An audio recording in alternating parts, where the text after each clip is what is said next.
ये बाथरूम की वीडियोस बनाए गए एंड देन बाद में उनको वो लड़की ने अपने बॉयफ्रेंड को शायद दिए थे ना, उसने वो पोर्नोग्राफी वेबसाइट पे अपलोड किए थे, राइट। सो अब ये जो वीडियोस जो थे बनाए थे, obviously it is an violation of privacy, जहाँ पे इनको पता नहीं था और ये लड़कियों के वीडियोस बने। सो ये कंप्लेंट फाइल हुआ तो ऑब्वियसली उसमें सेक्शन 66 लगा और 67 भी लगा, पोर्नोग्राफी कंटेंट का भी, एंड 66E भी लगा, वायलेशन ऑफ प्राइवेसी का, एंड उस पर केस फाइल हुआ, राइट। सो ऐसे बहुत सारे एग्जांपल्स, ये कुछ एग्जांपल दिए मैंने आपको, बट ऐसे बहुत सारे अलग अलग एग्जांपल्स हैं वायलेशन प्राइवेसी के, हम लगा सकते हैं कोई ऐसा कुछ होता है तो, and we can file a complaint against them, is a cyber crime if it is electronic created or electronic shared, right, is violation of cyber crime. Then next section 66F, that is cyber terrorism.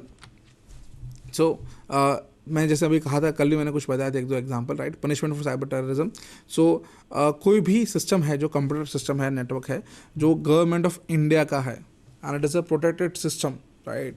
सो अगर कोई उसके साथ hacking करता है, even hack करने का try भी करता है और वेबसाइट हैक करता है, डेटा चेंज करता है, डेटा मॉडिफाई करता है या कुछ भी करता है नेटवर्क के साथ, उसमें आगे computer system, computer network, right, सब कुछ, कंप्यूटर पेरिफेरल, कंप्यूटर रिसोर्सेज, किसी भी तरीके से गवर्नमेंट ऑफ इंडिया के या इंडिया गवर्नमेंट ऑफ या गवर्नमेंट के कोई भी, इवन लोकल गवर्नमेंट के भी डेटा के साथ कोई छेड़छाड़ मॉडिफिकेशन होता है, सो it is considered as an act of terrorism, right? And obviously if it is a threat to national security, right? So agar it is a threat to national integrity of India, sovereignty of India, so it is considered as a threat to India, so it is considered as a terrorism, act of terrorism, and that's why if it is an online or it's electronic, happen electronically, so it's a cyber terrorism, ठीक है। so ये जो section है वो कहता है, उसके अंदर 2-3 पॉइंट्स भी हैं, 2-3 सब सेक्शंस भी हैं। सो सेक्शन 66F कहता है capital A, whoever with intent to threaten the unity, integrity, security or sovereignty of India or to strike terror in people or any section of below people by denying or causing the denial of access to any person authorized to access kind computer resources। अगर आप किसी system को hack करते हो, India के अंदर बहुत सारी गवर्नमेंट ऑफ इंडिया के बहुत सारी वेबसाइट्स हैं, किसी को भी हैक करोगे तो that's an issue.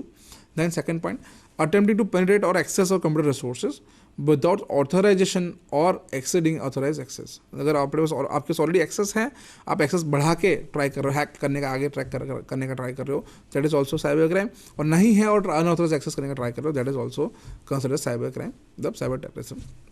And point 3, introducing or causing to introduce any computer containment, किसी भी तरह का कंटेंट, मतलब कोई भी टाइप का changes, modification, alteration, right, malware आप डालने का ट्राई करते हो, and bye means of such conduct causes or is likely to causes death, injuries to person or damages or to destruction of property or disrupt or knowing that it likely to cause damage or disruption of supplies or services essential to the life, to the community or adversely affect to the critical information infrastructure specified under section 70। section 70 क्या है, protect system, आगे बताता हूँ आपको।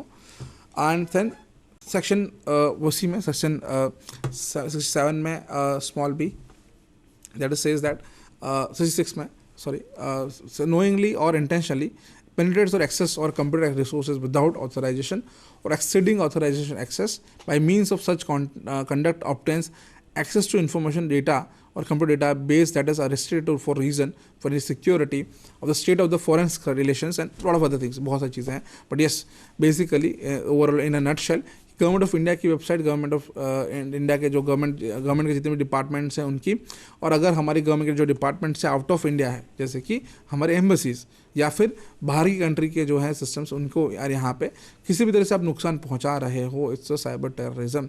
सो ये एक punishable offence है जिसके अंडर में आपको ज़िंदगी भर की जेल की सज़ा मिलेगी, ठीक है। ध्यान रखना है, ऐसा कुछ हमें नहीं करना और हमको पता होना चाहिए, ठीक है।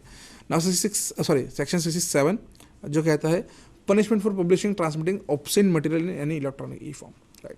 So 66F तक, 66 जो सेक्शन है वो F तक था, अब 67 है। 67 के अंदर है सेक्शन 67 कहता है कोई भी टाइप का ऑब्सेन मटेरियल इलेक्ट्रॉनिक ई फॉर्म के अंदर या इलेक्ट्रॉनिक फॉर्म के अंदर आप अगर शेयर करते हो, इट्स पनिशेबल ऑफेंस। सो उसके सब कुछ आ गया, राइट। सो कोई भी टाइप का ऑब्सेन कंटेंट, ऑब्सेनिटी मतलब न्यूडिटी कंटेंट बेसिकली, राइट। कोई भी टाइप का obscene content, offensive content, nudity content अगर आप शेयर करते हो, that can be considered as cyber crime under section 67 के अंडर में, right. So whoever publishes or transmit any or causes to be published or transmitted the electronic e-form or electronic form any material which is lascivious or appeals to be pursuant interest, or if it affects in such as to tend to deprave or corrupt person who are likely to having regard to all the relevant circumstances to read, see or hear the matter contained or embodied in it shall be punished on first conviction with the imprisonment of either description or for a term of which may be extended up to 3 years, or with fine within may extend up to 5 lakh rupees. An event of second or subsequent conviction with the imprisonment or other description for a term which may extend up to 5 years, and also with fine of may up to extend up to 10 years. So then 10 lakh rupees, sorry.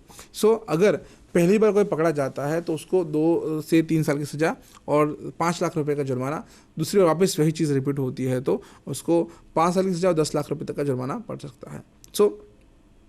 So basically कोई भी type का content जो है pornographic content मैं कहूँ, right, so वो अगर आप शेयर करते हो पब्लिकली, राइट, पब्लिशिंग करते हो कहीं पर भी, राइट, तो इट्स ऑफेंस, साइबर क्राइम हो सकता है एंड आपको जेल जाना पड़ सकता है इसके लिए. उसके अंदर सेक्शन 67 के अंदर 2 सब सेक्शन है. Section 67A, 67B.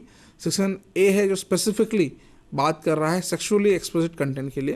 कोई भी टाइप का पोर्नोग्राफिक कंटेंट अगर आप शेयर करते हो तो उसमें सीधे 10 लाख रुपये 5 साल पहले 3 साल 5 लाख रुपये जुर्माना, सेकंड टाइम 5 साल 10 लाख रुपये तक का जुर्माना भरना पड़ सकता है.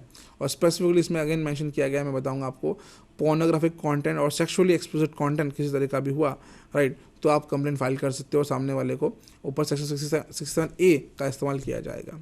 ठीक है. सो उसके अंदर बहुत सारे केसेस हमने देखे हैं, जैसे कि एक एग्जाम्पल लेता हूँ मैं, एक यूज़ केस है, केस स्टडी है. आई थिंक मुंबई का एक केस है, मुंबई हाई कोर्ट में आया था ये केस, जहाँ पे एक वेल नोन अभी बॉलीवुड एक्ट्रेस हैं सनी लियोनी. सो उनका एक वीडियो एक आया था जो लीक हुआ था कुछ. सो कुछ वहाँ की कोई NGO है मुंबई का, उन्होंने ये केस फाइल किया कि सनी लियोनी है जो वो ऑप्शन कंटेंट पहले बनाती थी, पोर्नोग्राफिक कंटेंट बनाती थी, और अभी ये यहाँ पर है ऐसे कंटेंट अभी एडल्ट कंटेंट बनाती है. सो उनके ऊपर केस फाइल हुआ था. सिमिलरली यही ऐसी केस में कुछ एक्सटेंड हुआ था, आई थिंक सो, कि उनकी जो वेबसाइट है कुछ उसमें भी ऑप्शन कंटेंट है. तो उन्होंने केस किया था सनी लियोनी पे कि भाई आपका जो वेबसाइट है ऑप्शन कंटेंट है, उसको या तो हटा दो, बैन कर दो, और इनको यहाँ इनके ऊपर केस फाइल करो. बेसिकली ऐसा कुछ हुआ था. तो ऐसे बहुत सारे अलग टाइप के कंटेंट देखने गए हैं. जैसे मैंने कुछ एग्जांपल्स दिए थे आपको डिफेमेशन के, राइट. सो जैसे योगी आदित्यनाथ जी हैं, उनके ऊपर किसी ने कंटेंट बना के डाला था, राइट, सोशल मीडिया पे. इट्स अ मीम जैसा कंटेंट बना के था सोशल मीडिया पे, राइट. सो उसमें भी अगेन कंटेंट ऑफेंसिव था, राइट, लोगों को पसंद नहीं आया तो लोगों ने केस फाइल किया. उसमें सेक्शन 67 का भी इस्तेमाल हुआ था. सो सेक्शन 67 ये कहता है ऑब्ससेन मटीरियल, राइट. सो वो उसका इस्तेमाल हुआ था. अब सेक्शन 67A जो है वो स्पेसिफिकली बात करता है सेक्सुअली ऑब्सोलेट कंटेंट के लिए. तो ऑब्वियसली वो सेक्शन अलग है, ये सेक्शन अलग है, ऐसा, राइट.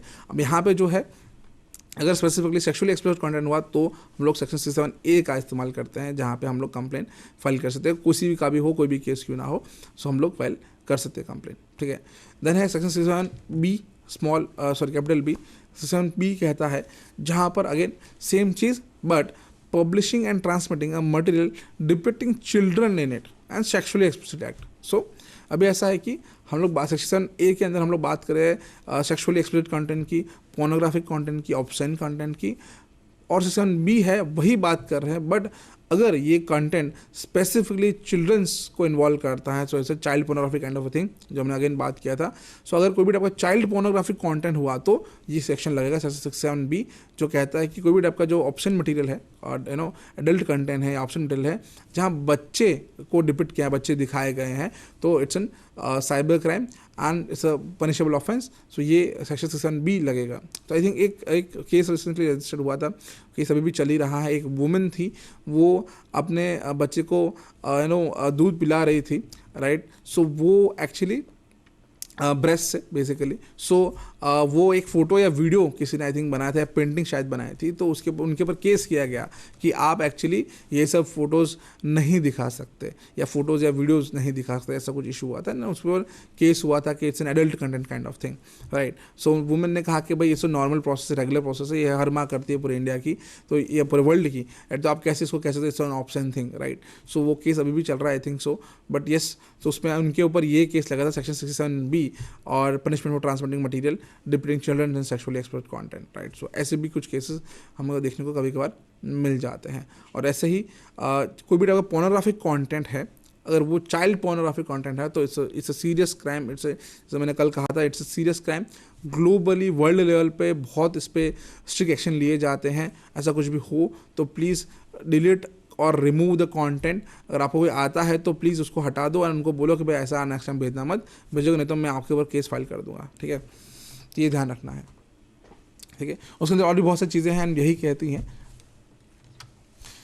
देन सेक्शन 67C जो कहता है preservation and retention of information by intermediaries. So ये सेक्शन ये कहता है कि अगर कोई भी इंटरमीडिएट है, मतलब बीच में जो सर्विस प्रोवाइडर है, जैसे कि अगर मैं इंटरनेट सर्विस यूज़ कर रहा हूँ तो मेरा जो ISP है, इंटरनेट सर्विस प्रोवाइडर, जैसे कि एयरटेल, वोडाफोन, आइडिया, ये सारे जो है उसको हम लोग इंटरमीडिएटरी कह सकते हैं।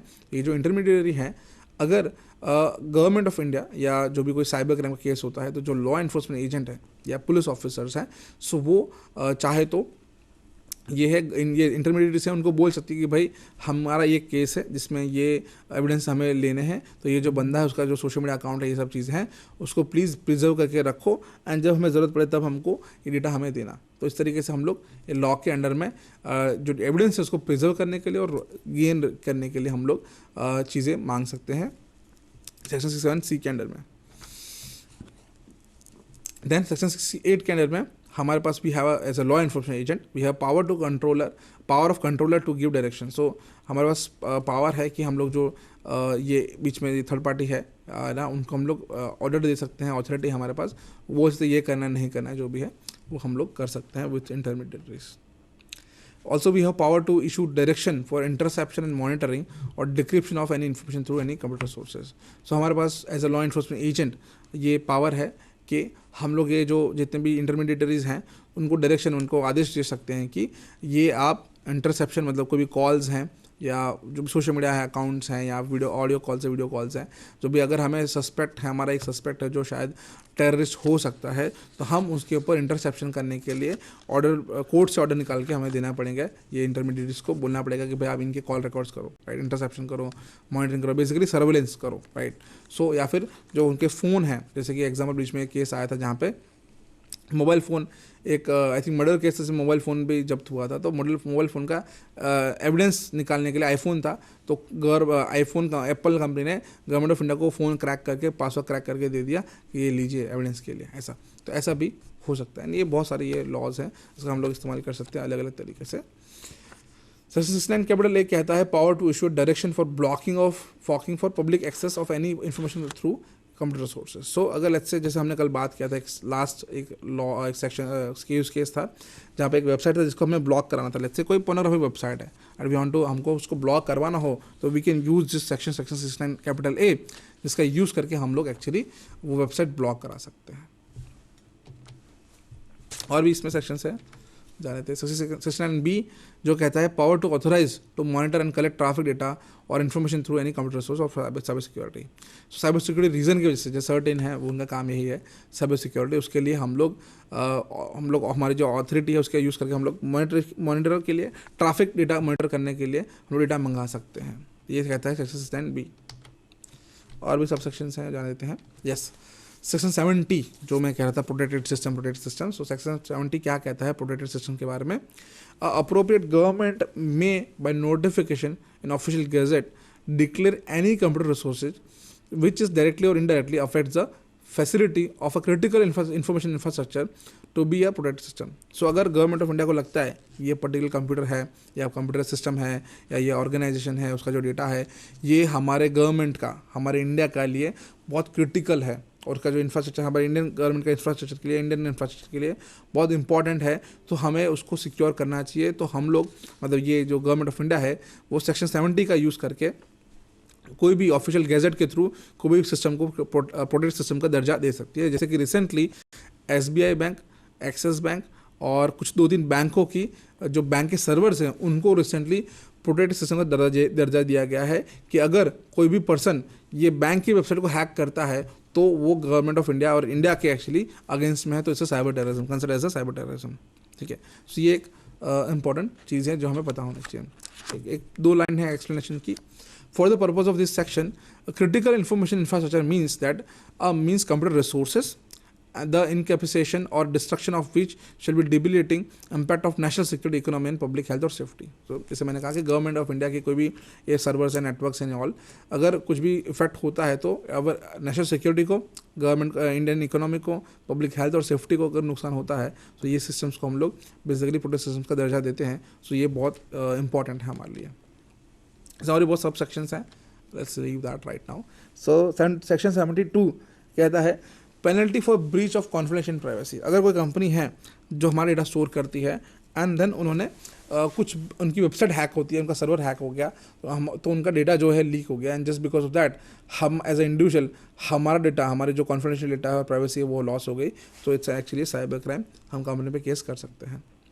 72A कहता है punishment of disclosure of information in breach of lawful contract. So अगर लेट्स से हमारा एक अग्रीमेंट होता है, बेसिकली हम लोग जब आई एग्री करते हैं तो ऐसे हम बहुत सी चीज़ों का अग्री करते हैं, वैसे ही ये ऑर्गेनाइजेशन भी बहुत सी चीज़ों का अग्री करती है और हमारा ये लॉफुल कॉन्ट्रैक्ट हो जाता है, एंड जस्ट बिकॉज इन्फॉर्मेशन का डिस्क्लोजर हो गया है, ब्रीच हो गया है, सो हम लोग अगेन कंप्लेंट फाइल कर सकते हैं। बट इसका ऑपोजिट भी है। लेट्स से आप कोई कंपनी में जॉब कर रहे हैं एंड लॉफुल कॉन्ट्रैक्ट आपने बाइंड किया उनके साथ कि भाई मैं कंपनी का डेटा लीक नहीं करूँगा, लेकिन आप डेटा कंपनी जब छोड़ देते हो, डेटा लेके जाते हो, डेटा लीक कर देते हो, it's a breach of lawful contract and then is a disclosure of information. तो आपके ऊपर केस हो सकता है 72A के अंडर में। सेक्शन 75 कहता है act to apply for offences on contravention committed outside India. तो अगर लेट्स से कोई साइबर क्राइम है जो हुआ है इंडिया के अंदर बट आउटसाइड इंडिया, बाहर से हुआ है ना, यूएस से साइबर क्राइम कर रहा है इंडिया के अंदर, सेक्शन 75 का यूज़ करके हम लोग उस पर केस रजिस्टर कर सकते हैं, जेल सामने जा सकता है। और कुछ लॉज हैं जिसके वजह से पुलिस को पावर मिलता है, ऑफिसर्स को पावर मिलता है सर्च एंड सीजर का, तो सेक्शन 80 ये देता है। 84 mode of methods to encryption, let's leave this thing. Punishment for attempt to commit offences, अगर कोई ऑफेंस कर रहा है, साइबर क्राइम कर रहा है, तो पनिशमेंट हम उसको दिला सकते हैं अंडर सेक्शन 84C के अंदर में। बहुत सारी चीज़ें हैं इसमें।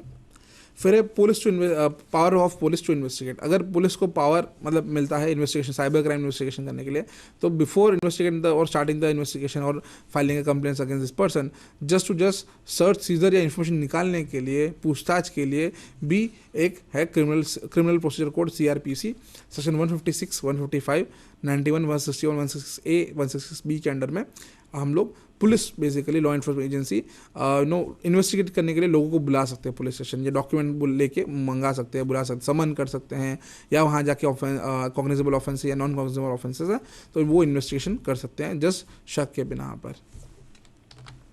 Then computer related crimes under IPC, तो हमने बहुत सारे सेक्शंस देखे IPC ये IT एक्ट के, ऐसे ही बहुत सारे IPCs हैं जिसका इस्तेमाल हम लोग साइबर क्राइम के अंदर भी हम लोग कर सकते हैं। तो जैसे कि थ्रेटनिंग मैसेजेस बाय ईमेल, अगर आपको कोई धमकी दे रहा है ईमेल पे जान मार से मारने की ऐसा कुछ भी, तो सेक्शन 503, 504 के अंदर में हम उसको जेल पहुंचा सकते हैं। डिफेमेटरी मैसेज, इनअप्रोप्रिएट मैसेज कोई भेज रहा है, section 499, 500 IPC। Forgery of electronic records, section 463, 465, 468, 469, 470, 471 IPC के अंदर में हम उस पर केस फाइल कर सकते हैं। कोई भी टाइप का बोगस वेबसाइट हो या साइबर फ्रॉड हो रहा है, सेक्शन 419, 420 IPC के अंदर में हम लोग फाइल कंप्लेन कर सकते हैं। कोई ईमेल स्पूफिंग कर रहा है, हमने बात किया था ईमेल स्पूफिंग का, राइट, अगर कोई ऐसा कर रहा है तो हम लिटरली उस पर केस फाइल कर सकते हैं। सेक्शन 416, 417, 463, 465, 468 के अंदर में हम लोग उसको कंप्लेन फाइल कर सकते हैं। Online sale of drugs, NDPS act, अगर कोई ड्रग्स बेच रहा है ऑनलाइन तो हम उस पर NDPS एक्ट लगा के उसको जेल भेज सकते हैं। Web jacking, section 383 IPC। अगर कोई ऑनलाइन सेल ऑफ आर्म्स, कोई ऑनलाइन हथियार बेच रहा है तो उसके ऊपर आर्म्स एक्ट लगेगा। फिर section theft of electronic devices, अगर कोई सामान, आपका जो मोबाइल फ़ोन है, ऐसा कोई इलेक्ट्रॉनिक डिवाइस है आपके पास, कोई उसको चोरी कर लेता है, सेक्शन 379 IPC लगेगा उसके ऊपर। वो डेटा चोरी कर लेता है, डिवाइस चोरी के डेटा भी चोरी कर लेता है, तो सेक्शन 411, 379, 381 IPC उस पर लगेगा। कोई भी डिफेमेशन करता है, मॉर्फिंग ऑफ फोटोज़ करता है, जो हमने कल डिस्कशन किया था, तो उसके ऊपर हम लोग सेक्शन 469, 499, 500 IPC लगा सकते हैं।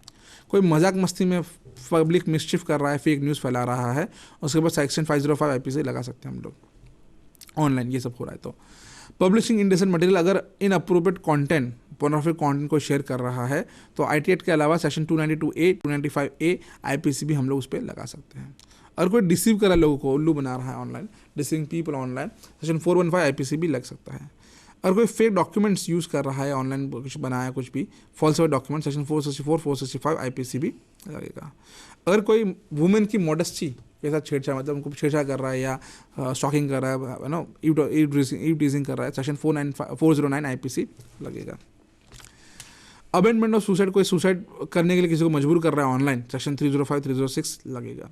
Cyber stalking, bullying and harassment of women and children, special law है ये, सेक्शन 354D 354D IPC लगेगा। कोई फेक प्रोफाइल बना रहा है उस पर स्पेशल IPC लॉज लगेंगे। कोई साइबर ब्लैकमेलिंग कर रहा है, सेक्शन 384 503 506 IPC लगेगा। फेक न्यूज़ कोई फैला रहा है 505। ऑनलाइन गैम्बलिंग कोई कर रहा है तो इंडिया के अंदर गैम्बलिंग इलीगल है, सो वो कर रहा है तो it's a cyber crime. Online lotteries, again it's a cyber crime, lotteries act है उसके वो लगेंगे। कॉपीराइट, ट्रेडमार्क, कॉपी केस कोई होता है ट्रेडमार्क या कॉपीराइट का, तो अगर कोई साइबर क्राइम ऑनलाइन हो रहा है तो उस पर भी ये सारे एक्ट्स लगेंगे। ठीक है, सो या ये मेरा टॉपिक था साइबर लॉ, राइट। सो बहुत कम टाइम था, मैं ट्राई कर रहा था थोड़ा कोप अप करने का, अभी उस टाइम आज का है हमारे पास बस। सो ये टॉपिक था cyber law, and cyber law के लिए इतना ही। अगर आपको कोई क्वेश्चन है साइबर लॉ के बारे में, कोई क्वेश्चन है, कोई डाउट है, कोई कन्फ्यूजन है, तो आप ये फ़ोन नंबर पर पूछ सकते हैं, फ़ोन करके हमें 1800233455 and will try to answer your question in short as soon as possible. और अगर कोई क्वेश्चन नहीं है, कोई डाउट नहीं है, तो we can have a tea break and हम 5 से 10 मिनट के अंदर वापस मिलेंगे and then we can have a next topic that is cyber forensics. आज हमारे पास और टाइम है, सो साइबर फॉरेंसिक्स हम डिस्कस करेंगे, cyber forensics and mobile forensics, right. So ये हमारा नेक्स्ट टॉपिक है। So tune in to this Vande Gujarat channel and मिलते थोड़ी देर में।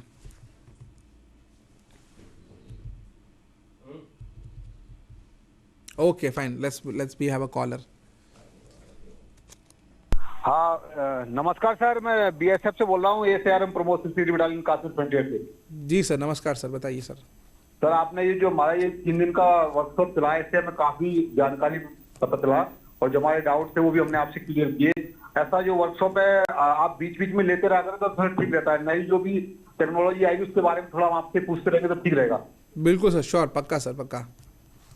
हाँ आने वाले टाइम में सर कभी कभी बीच बीच में एक बार कभी कभी लेक्चर ले लिया करो तो ठीक रहेगा। है ना, पक्का पक्का सर, मैं रेडी हूँ सर। हाँ सर, बाकी आपका नंबर है हमारे पास, हम आपसे संपर्क करते रहेंगे सर। आपने जो वर्कशॉप दिया काफी जानकारी मिली हमें इसकी। जी सर, जी सर। ओके सर, बहुत बहुत धन्यवाद सर। धन्यवाद सर, धन्यवाद।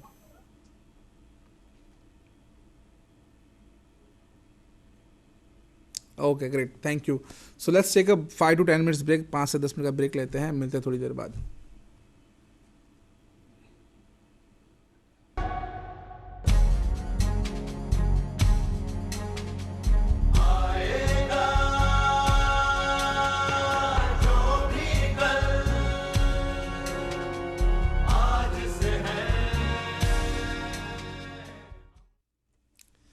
नमस्कार, वापस आपका स्वागत है।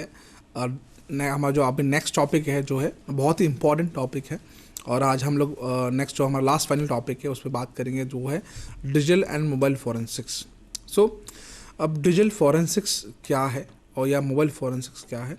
सो ये एक हम कह सकते हैं कि it's a scientific, we can say या साइंटिफिक मेथोडोलॉजी या फिर science, basically it's a digital science, जहाँ पे हम लोग जो रिसर्च मेथड्स हैं, रिसर्च प्रोसेसेस हैं, या कह सकते हैं साथ में साइबर क्राइम इन्वेस्टिगेशन मेथड्स हैं, इसका मिक्सचर है ये। सो डिजिटल फॉरेंसिक्स की बात करें और इसकी डेफिनेशन की बात करें, सो it's a field of computer science, is a field of scientific methods of investigation and analysis in order to gather the evidences from digital devices or computer network and components which is suitable for presentation in court of law or legal body.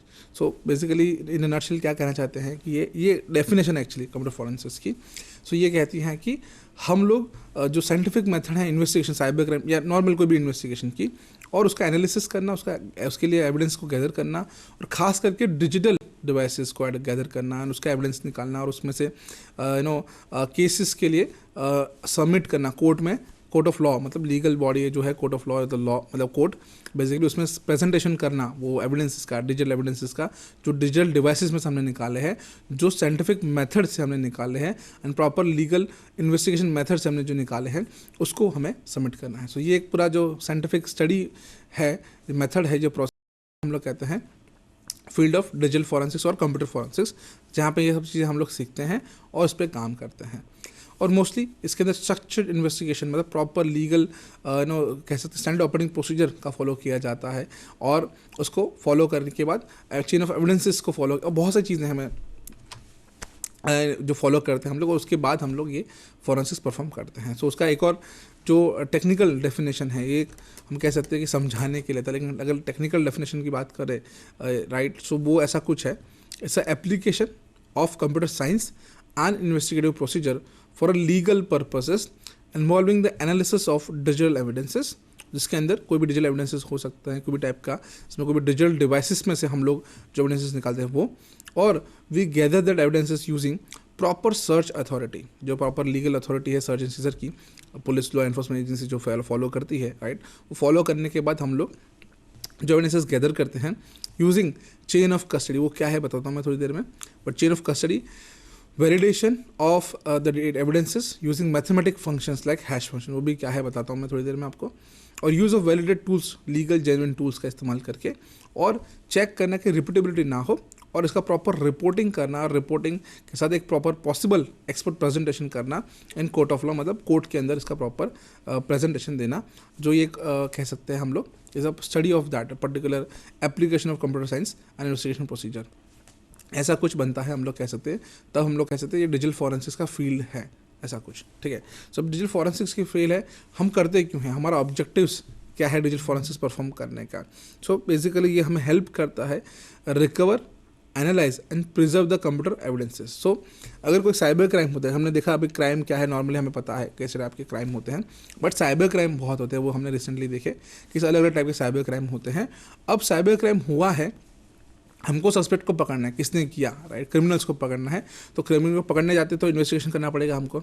अब investigation करते करते हमको कुछ evidence भी collect करने पड़ेंगे, ताकि जब उसको केस फाइल करना हो हमें वो क्रिमिनल के अगेंस्ट में, तो हमारे पास कुछ एविडेंसेस भी होने चाहिए राइट। आपने सुना होगा कि भाई जो अदालत है वो सबूत मांगती है राइट, जो कानून है सबूत मांगता है, तो सबूत हमें देना पड़ेगा, तो वो डिजिटल एविडेंसेस हमको देने पड़ेंगे, तो उसके लिए हमें एविडेंसेस गैदर करने पड़ेंगे, और इन्वेस्टिगेटिव मेथड से पहले एविडेंसेस फाइंड करने पड़ेंगे, और उसी तरीके से हमको प्रॉपर डिजिटल फॉरेंसिक्स परफॉर्म करके हमें एविडेंसेस निकालने हैं, और लीगल मेथड से राइट। तो ये जो डिजिटल फॉरेंसिक्स हम लोग करते हैं वो हमें मदद करता है डेटा को रिकवर करने का, एनालाइज करने का, प्रिजर्व करने का, और कंप्यूटर रिलेटेड जितने मटेरियल्स है वो सारे के सारे राइट। सो प्रॉपर तरीके से हम लोग वो कर सकें, एंड आखिर में हमें कोर्ट ऑफ लॉ मतलब कोर्ट के अंदर हमें ये इंफॉर्मेशन जमा करानी पड़ेगी। It helps to postulate and motive behind the crimes, identify the main culprit. So हमको ये मदद करता है फॉरेंसिक मेथड्स, जिससे हम पता लगा सकते हैं कि किस तरीके से ये साइबर क्राइम हुआ है या क्राइम हुआ है, और कौन कल्प्रिट है, किसने ये किया है, हम फाइंड करना चाहते हैं क्रिमिनल कौन है राइट, उसको फाइंड करने में हमें ये मदद करता है। Also, designing procedure at the suspected crime scene, which help us to ensure the digital evidence obtained in the not corrupted. So, हम लोग जो प्रॉपर जो लीगल प्रोसीजर का फॉलो करते हैं, स्टैंडर्ड ऑपरेटिंग प्रोसीजर का SOP का फॉलो करते हैं डिजिटल एविडेंस गैदर करने के लिए, तो वो इंश्योर करता है, वो वेरीफाई करता है कि हमने जो एविडेंसेस गैदर किए हैं वो करप्टेड ना हुए हो।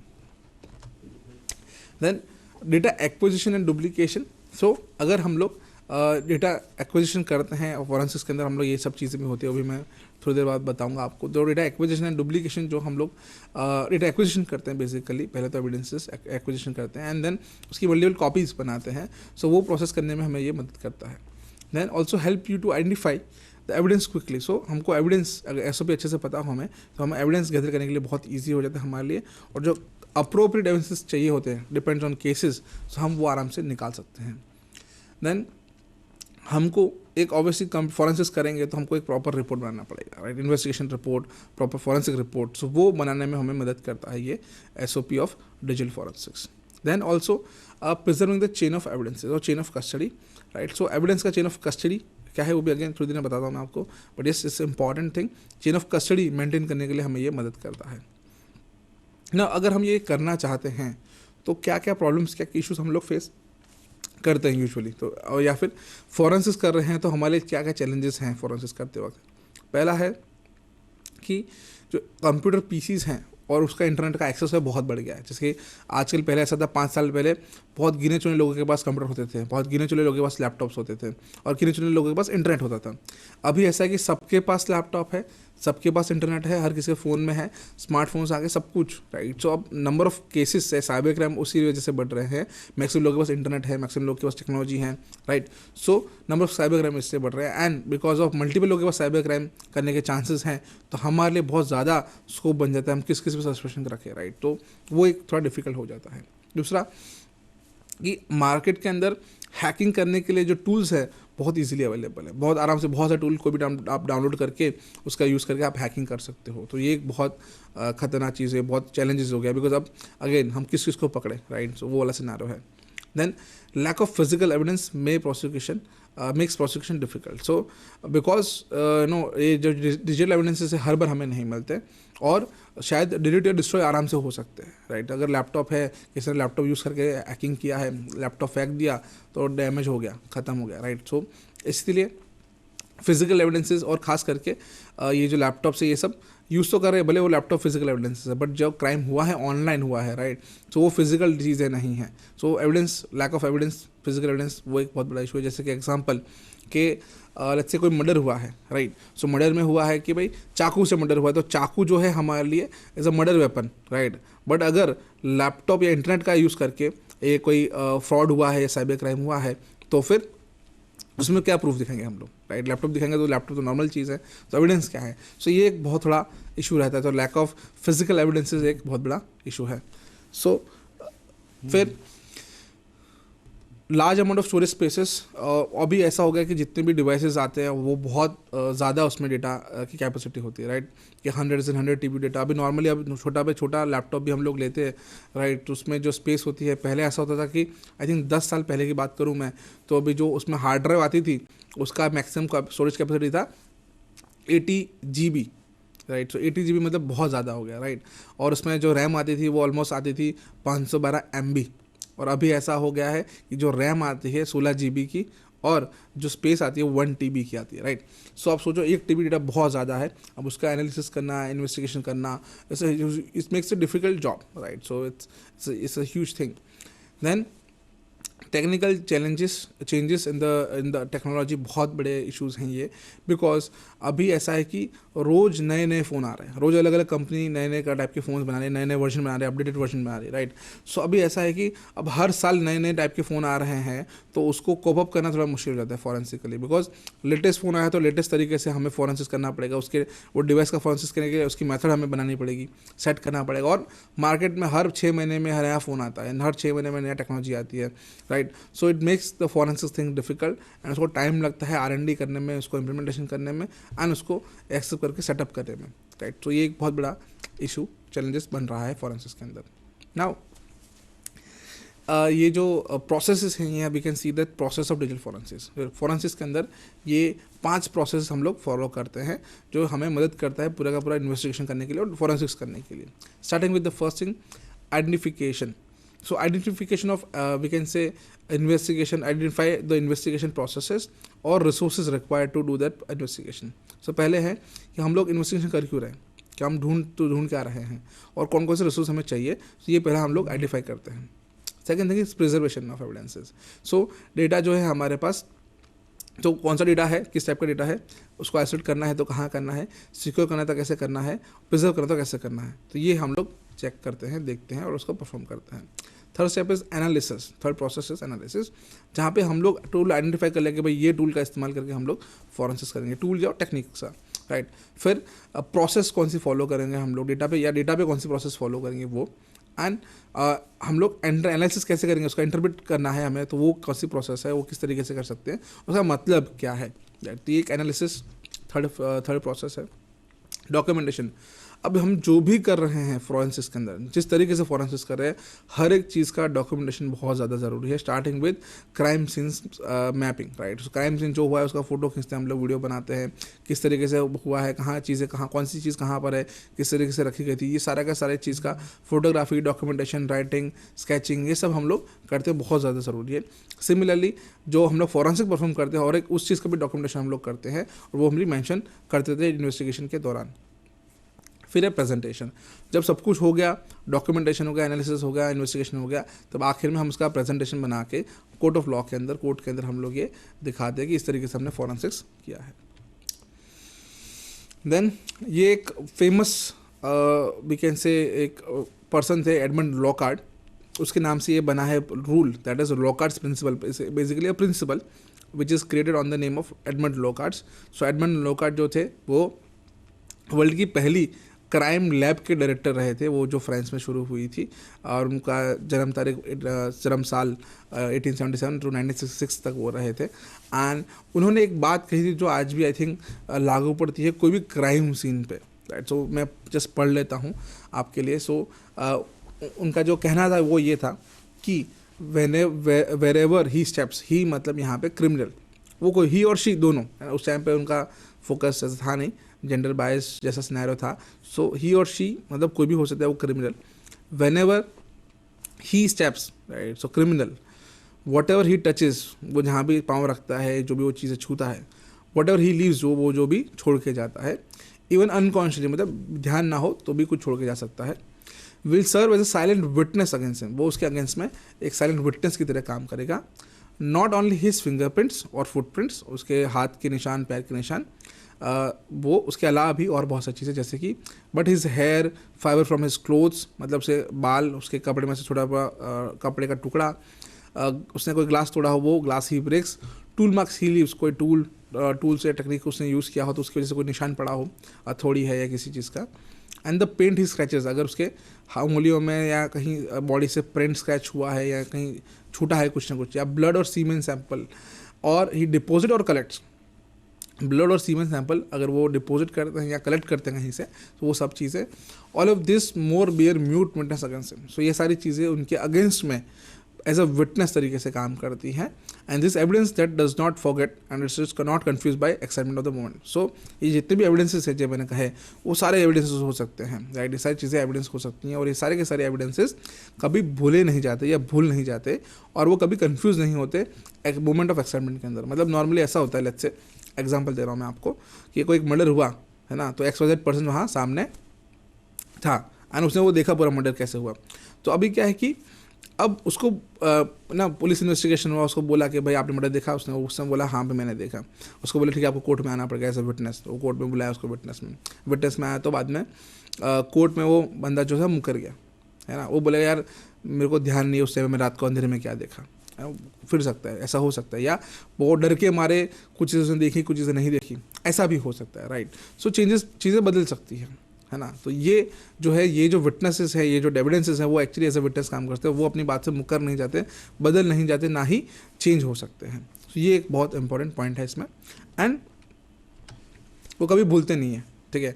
फिर it is not the absent because of human witness, तो वो हमेशा रहते हैं, ऐसा नहीं कि ह्यूमन नहीं है तो नहीं है, वो हमेशा रहते हैं, ह्यूमन हो या ना हो, इंसान हो ना हो।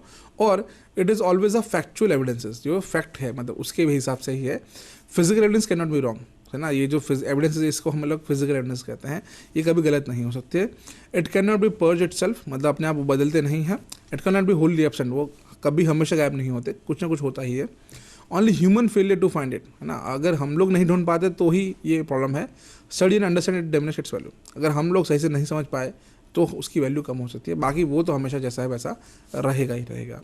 ये पूरी बात को जो है अगर 2 लाइन में कहना हो तो हम लोग ये कह सकते हैं कि कहीं भी whenever the perpetrators मतलब criminals let's say enter or leaves the crime scene, वो आता है जाता है क्राइम सीन से, वो कुछ ना कुछ साथ में लेके जाएगा या कुछ ना कुछ साथ में वहाँ पे छोड़ के जाएगा। इसको also called as an Locard's exchange principle, कि वो कोई भी क्राइम सीन है, कोई क्रिमिनल वहाँ पे आता है तो कुछ ना कुछ या तो वहाँ से लेके जाएगा या तो छोड़ के जाएगा, कुछ ना कुछ तो वहाँ पे होगा ही होगा। इसको हम लोग कहते हैं लोकार्स एक्सचेंज प्रिंसिपल। यही चीज़ अगर हम लोग गिनते हैं ये फिजिकल एविडेंस थे, सिमिलरली साइबर क्राइम में तो डिजिटल एविडेंस हम लोग गिनते हैं, सेम सिनेरियो है ना। कोई क्रिमिनल है, कोई वेबसाइट हैक करना है, कोई सर्वर हैक करना है, या तो कुछ डेटा साथ में लेके जाएगा और उसके लॉग्स छोड़ के जाएगा, है ना। तो ये दोनों हर जगह ये लागू पड़ता है, खास डिजिटल एविडेंस में भी पड़ता है। अब डिजिटल एविडेंस जो है वो एक्चुअली एविडेंस क्या है, कैसे काम करता है, इसके कुछ रूल्स रेगुलेशन है, तो उसके भी कुछ ये है लॉ है, तो उसको हम लोग कहते हैं digital evidence law. So digital evidence act जो बहुत पुराना बनाया गया है bureau of Indian standard act के हिसाब से, एंड वो नॉर्मल जो एविडेंसेस होते हैं उसी का वर्जन बना है डिजिटल वर्जन। सो इसको we also consider that as an digital evidences. Now digital evidence के अंदर क्या क्या चीज़ें होती हैं, हम किस चीज़ को हम लोग कह सकते हैं इट्स अ डिजिटल एविडेंस। सो उसमें जैसे कि हम देख सकते हैं यहाँ पे CPU, monitor, camcorder, smart cards. अब आप बोलोगे यहाँ पे मॉनिटर, देखो आप सेकंड पॉइंट जो है मॉनिटर ना, तो जो मॉनिटर है वो भी एज अ डिजिटल एविडेंस गिना जाता है। सो अब मॉनिटर में कोई डेटा होता है कि नहीं होता है, राइट। सो होता है, सो हो सकता है, राइट। तो कुछ भी हो सकता है। सो अगर इंटरेक्टिव सेंसर तो मैं आपसे डिस्कशन करता इसके बारे में, बहुत अच्छे केस स्टडीज एग्जाम्पल्स है मेरे पास इसके लिए, but fine. Then answering machines, camcorders, hand held devices कोई भी टाइप के, then hard drives, then LAN cards, NIC cards, then modem, routers, then servers, network cables, pagers, printers, removable devices, scanners, telephones, copiers machine, Xerox machine, CD drives, card scanners, digital watches, fax machine, then GPS systems, keyboard, mouse, ये सारे के सारे अलग type के evidences हैं।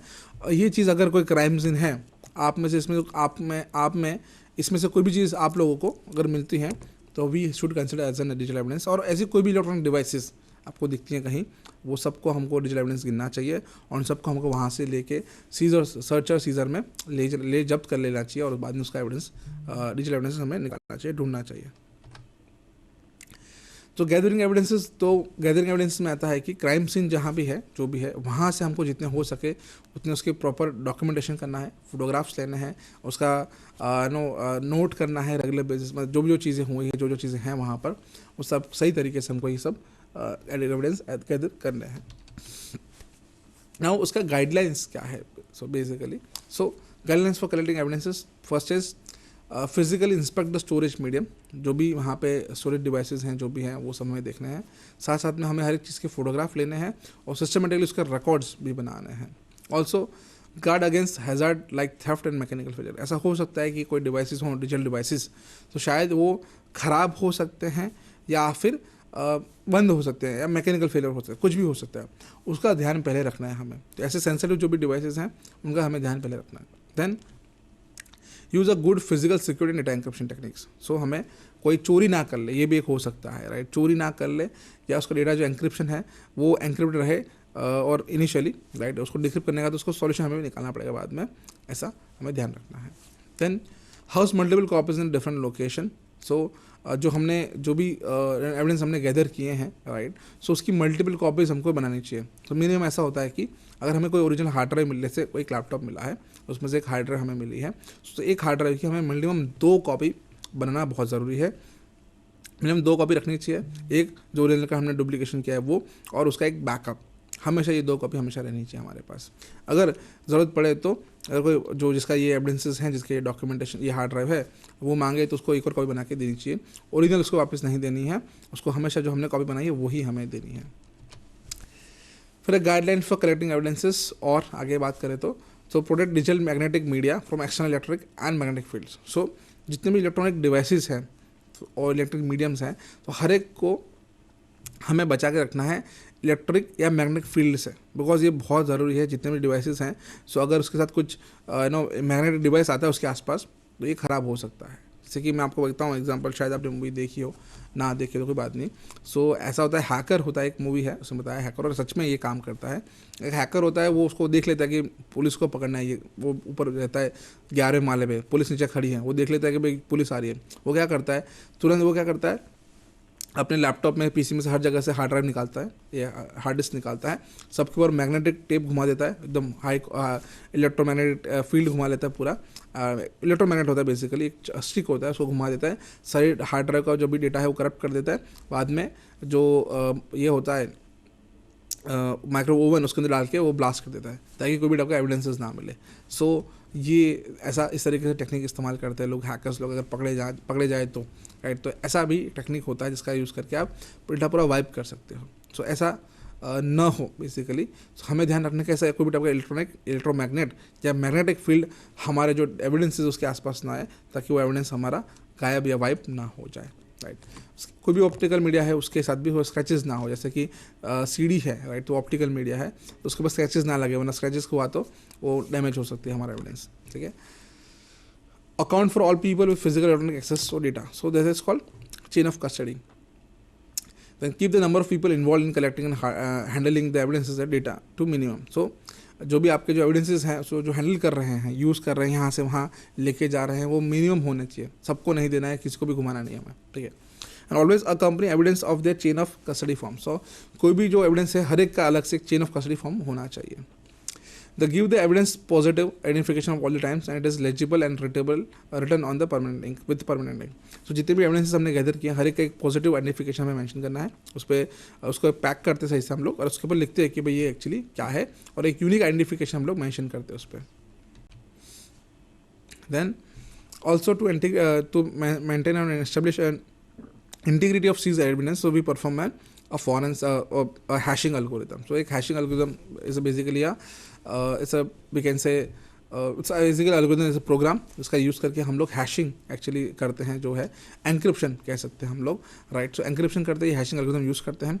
एक कोई भी एविडेंस है हमारे पास, उसका एक हैश वैल्यू हम लोग जनरेट करते हैं। जब पहली बार हमारे पास कोई एविडेंस आता है उसका एक हैश वैल्यू जनरेट करके हम लोग रख देते हैं, ताकि बार बार जब भी कोई भी इसके ऊपर एनालिसिस होता है, कोई सॉफ्टवेयर का इस्तेमाल होता है, तो इनकेस ऐसा हो सकता है कि ये टैम्पर हो जाए। अगर टैम्पर हो जाता है, वैल्यू चेंज हो जाती है, तो वापस हम लोग इसका हैशिंग करते हैं, चेक करते हैं, कंपेयर करते हैं जब पहली बार हमने हैश किया था इसका और जब बीच में बाद में किया तो सेम हुआ, दैट मीन्स एविडेंस जैसा था वैसा ही है, कोई चेंजेस नहीं हुए हैं, कोई मॉडिफिकेशन नहीं आया है, हो गया मतलब हमारा जो एविडेंस है वो टैम्पर हो गया है, कॉम्प्रोमाइज़ हो गया है। सो ये हमें वेरीफाई करने में मदद करता है। सो हमारे जो एविडेंस है उसकी इंटीग्रिटी मेंटेन होनी चाहिए। जब पहली बार हमने हैश किया और आखिरी बार हमने जो हैश किया, अगर जो कोड में सबमिट कर रहे हैं वो सेम होना चाहिए, हैश वैल्यू कंपेयर होती है यहाँ पर। सो हैशिंग एल्गोरिथम हम यूज़ कर सकते हैं। मोस्टली ये जो वैल्यू है hash value, that is it's alpha numeric character जो mixture of words and numbers के साथ आता है, and it's a unique value.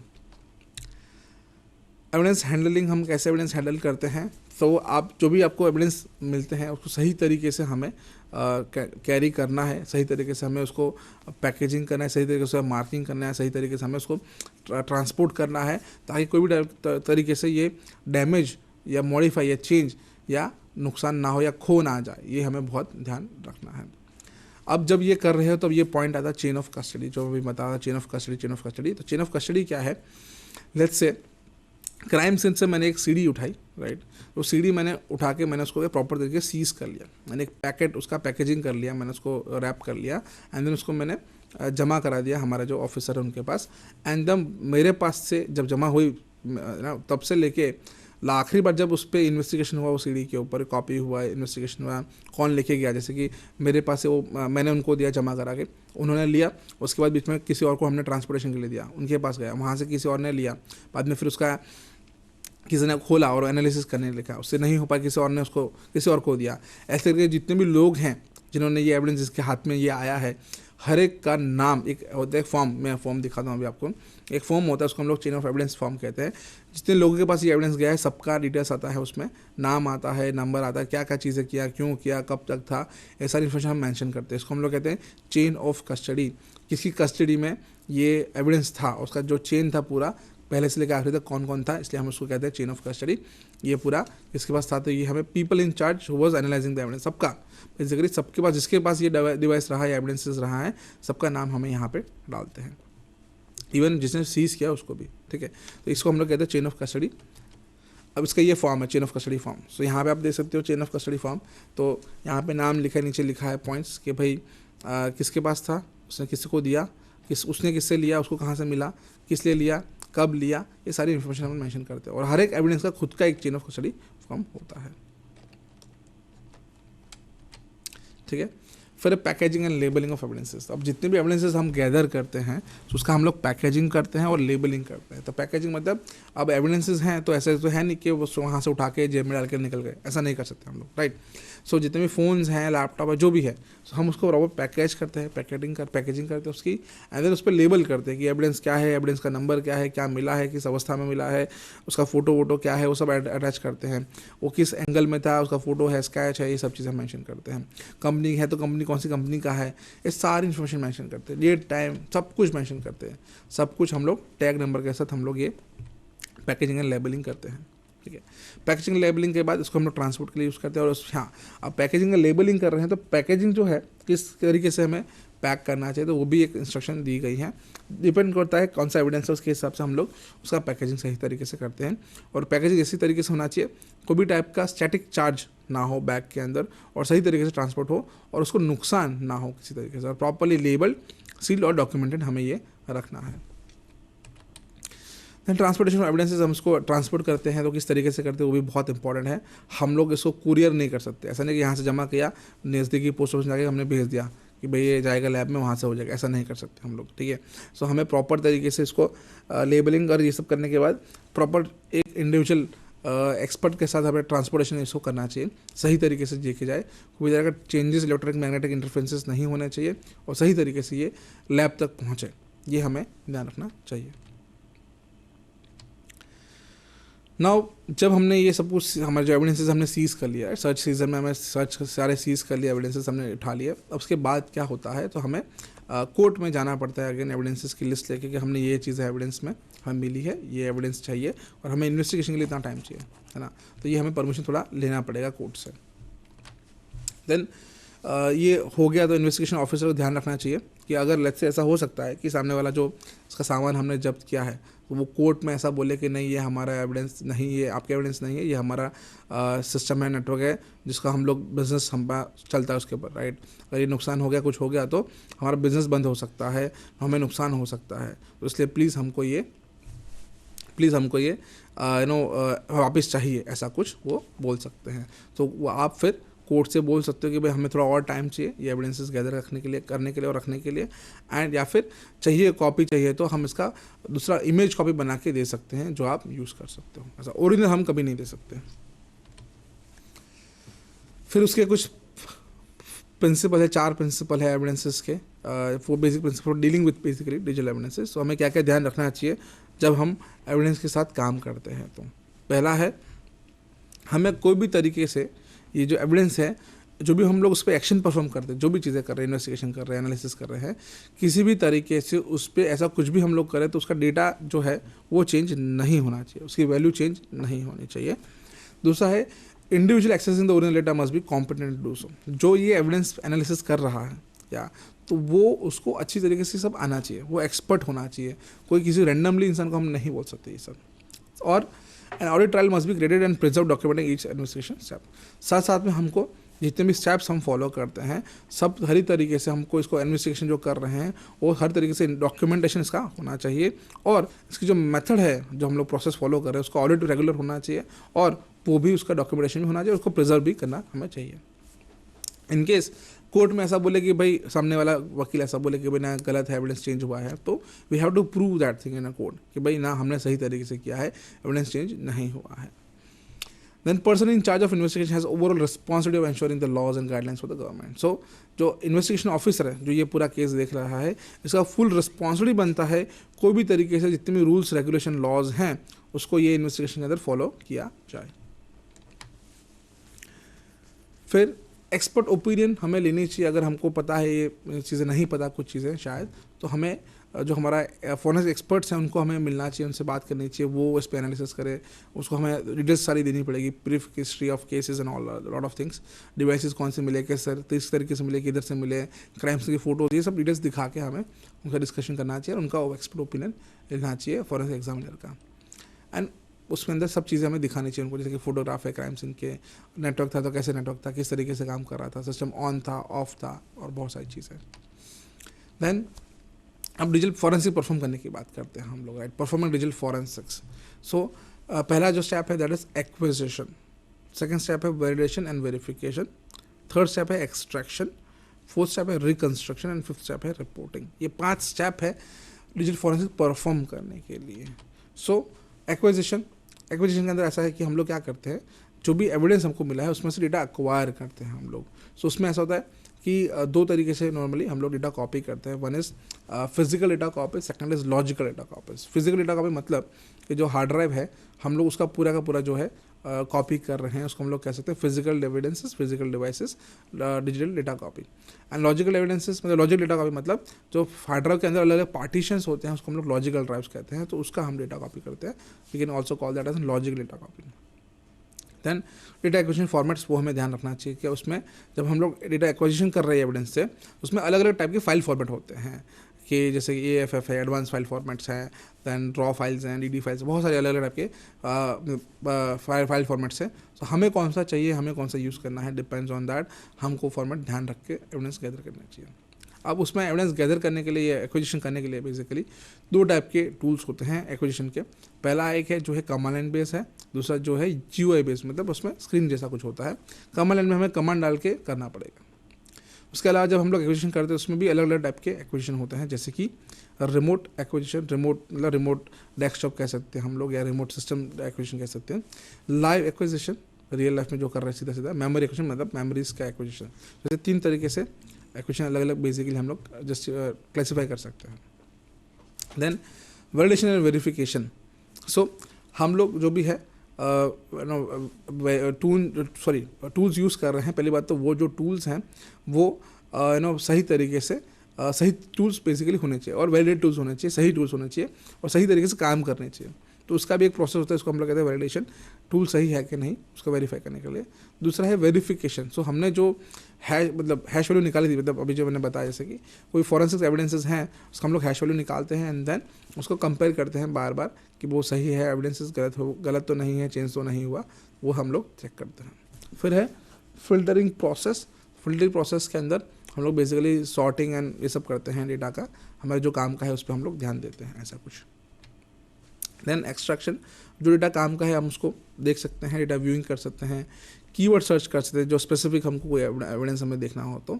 और डेटा कंप्रेस है या इंक्रिप्टेड है तो उसको हम लोग डीकम्प्रेस या डिक्रिप्ट हम लोग करते हैं।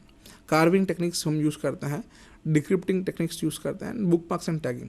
सो हम लोग जितने भी एविडेंसेस हैं हमें उसमें से जो हमारे काम का मिल गया तो उसमें हम लोग बुक मार्क करते हैं, अटैक करते एक रिमार्क्स लिख देते कि भाई ये चीज़ हमें यहाँ से मिली ऐसा करके। तो ऐसा कुछ हम लोग मेंशन करते हैं ताकि जब पूरा इन्वेस्टिगेशन खत्म हो तो उसका जब रिपोर्ट बने तब उसमें वो सब चीज़ें आ जाए।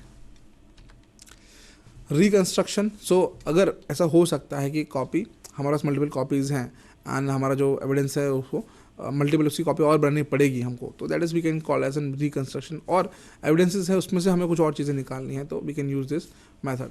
तो उसमें जैसे कि हमारे पास एक डिस्क हार्ड ड्राइव थी, डिस्क, तो डिस्क टू डिस्क कॉपी, हम एक डिस्क से दूसरी डिस्क बना रहे हैं, that is called disk to disk copy. अब हमारे पास जैसे मैंने कहा हार्ड ड्राइव के अंदर पार्टीशंस होते हैं, तो पार्टीशन टू पार्टीशन कॉपी हम लोग कर सकते हैं। या फिर हमने वो जो एविडेंस था उसका एक इमेज फाइल बना लिया था हमने, तो वो इमेज फाइल टू डिस्क हम लोग पूरे इमेज फाइल को हम लोग डिस्क में कॉपी कर रहे हैं, तो image to disk copy. Similarly image to partition, disk to image और rebuilding files from carving. So carving technique का इस्तेमाल करके हम लोग सारे एविडेंसेस को रीबिल्ड कर रहे हैं। ये कुछ हम लोग कर सकते हैं। उसका पर्पस मोस्टली क्या होता है कि create a copy of digital evidences to give to investigators.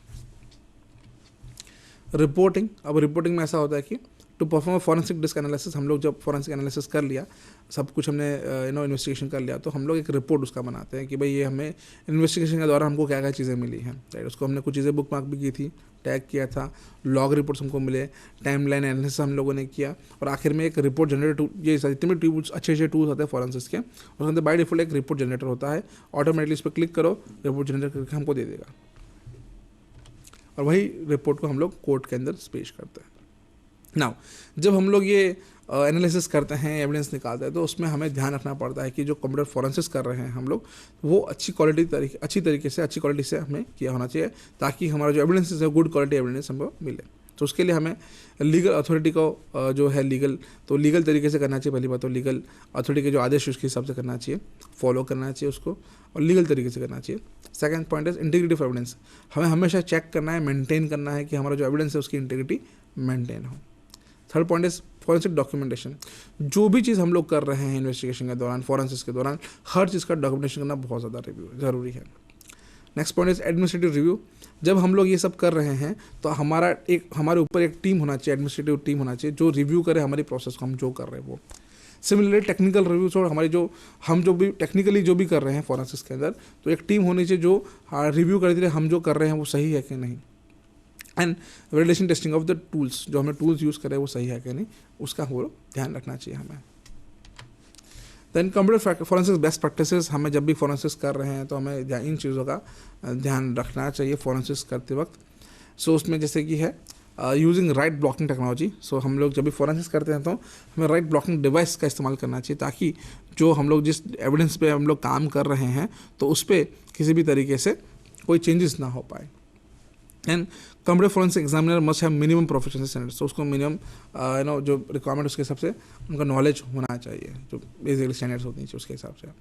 Examination result should be reviewed by a supervisor. जब भी हम लोग रिजल्ट निकालते हैं, इन्वेस्टिगेशन करते हैं, तो एक सुपरवाइजर या पीयर रिव्यू टीम होनी चाहिए जो उसको रेगुलर बेसिस पे चेक करती रहे।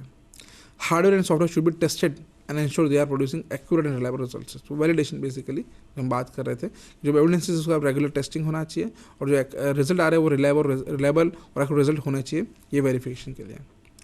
Forensic examiner must observe the highest ethical standards. तो ये जो फोरेंसिक एग्जामिनर है जो एग्जामिन कर रहा है उसके हाईएस्ट एथिकल स्टैंडर्ड्स होने चाहिए, वो फॉलो करना चाहिए, राइट। देन जो ऑब्जेक्टिव उसके जो हैं वो हमेशा पूरे करने का वो फोकस होना चाहिए कि भाई यही हमें करना है ऐसा।